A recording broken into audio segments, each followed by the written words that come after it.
In the last video, I showed you guys 7 different chicken substitutes. So if you haven't seen that video yet, I will link it down below. And today I want to show you guys how to make some of those into meals. If you're new here, I'm Maddie and I want to help you go vegan as easily as possible. So today I'm sharing 3 super simple everyday meals that are easy enough for anyone to make. Now, sometimes to find recipes or inspiration, I actually just look at non-vegan recipes and veganize them, swapping out the non-vegan ingredients. And that's actually what I did for this first recipe. I just looked up a slow cooker shredded chicken taco recipe. And then of course, we're just gonna sub out the shredded chicken for a vegan option. So for this recipe, you could use either jackfruit or king oyster mushrooms. Since I have both, I'm gonna use both, and that way I can meal prep it and make enough to last us a little bit longer. So for this recipe, we are going to use king oyster mushrooms, which look like this, as well as the young green jackfruit, which comes in a can in brine, and it should look like this. So we're just gonna go ahead and drain and rinse that. Now with the jackfruit, you're gonna notice this little hardened piece right here. A lot of people will say to cut this off and just discard it, which you totally can do. I like to do that if I'm doing like a skillet recipe where the jackfruit isn't going to cook as long. But if I'm cooking it in the slow cooker or the Instant Pot, then I just chop it up really finely and leave it in into everything else, because by the time it cooks down, the texture won't be any different from the rest of the jackfruit. And then after giving everything a chop, I just like to do one final rinse and then squeeze out all the excess water.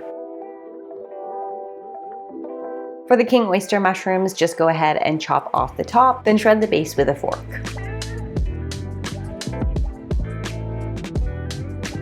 The caps don't really shred as well, so I usually just chop them as thinly as possible.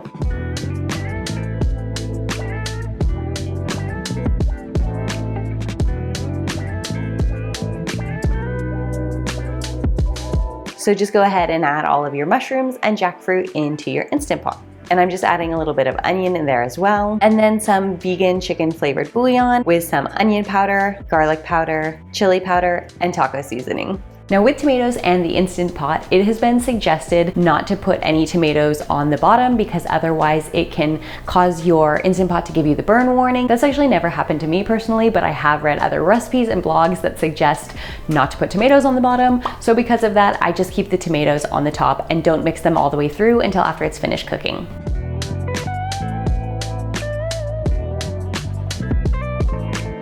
I waited for it to come down from pressure for about 10 to 15 minutes and then released any remaining pressure. And then just give it a quick stir. I think that this mushroom jackfruit mixture would also be really good in enchiladas or burritos, on a taco salad, or even in quesadillas. But I decided to make tacos since I already had some corn tortillas and some spicy black beans. So I'm just adding the jackfruit mushroom mixture on top, along with some toppings like lettuce, onion, cilantro, and hot sauce.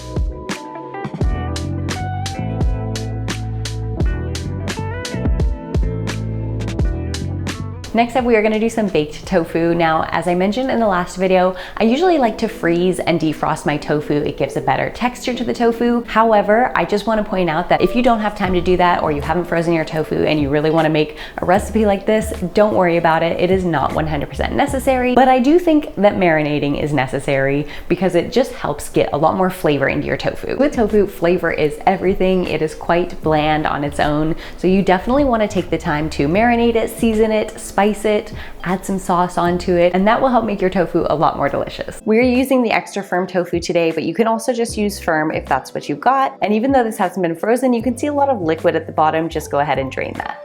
Now, a lot of recipes will probably suggest to press your tofu, which you can totally do. It's quite simple, just wrap it in a tea towel and then put something heavy on top. However, I find that I don't usually have time to do this. I usually just need to get it in the marinade as soon as possible. So what I like to do in a time crunch is just to slice the entire loaf and press out the excess moisture from the individual slices.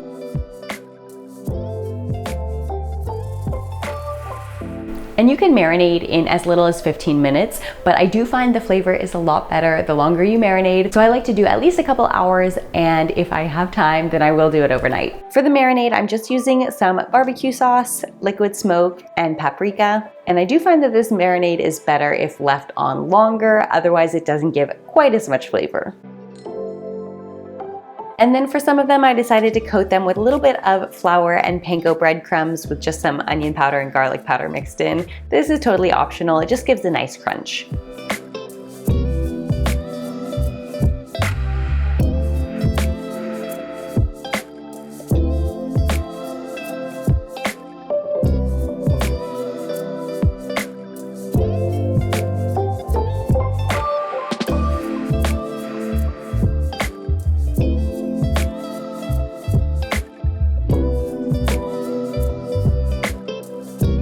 Now you could use this tofu in a sandwich or on a wrap, but today I'm going to add it to a big, beautiful salad.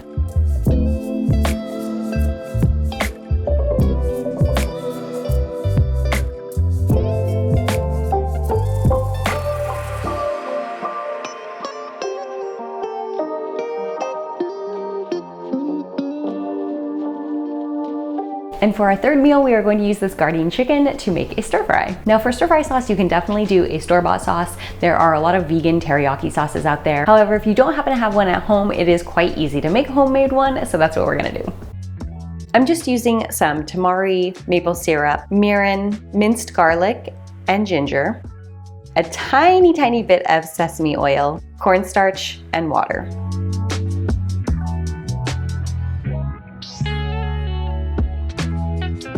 Now the Gardein chicken strips want to be pan fried first, so I'm just cooking them for a couple minutes before adding in our onion. And those will get cooked down for a couple minutes before adding in our raw veggies and then our sauce. Now these veggies right here have already been lightly steamed. I usually do that when I do a batch cook, and that way it just makes them a lot easier to add into meals last minute because they will cook up a lot faster. And then we're just gonna plate everything with a little bowl of rice and top it with some green onions and sesame seeds.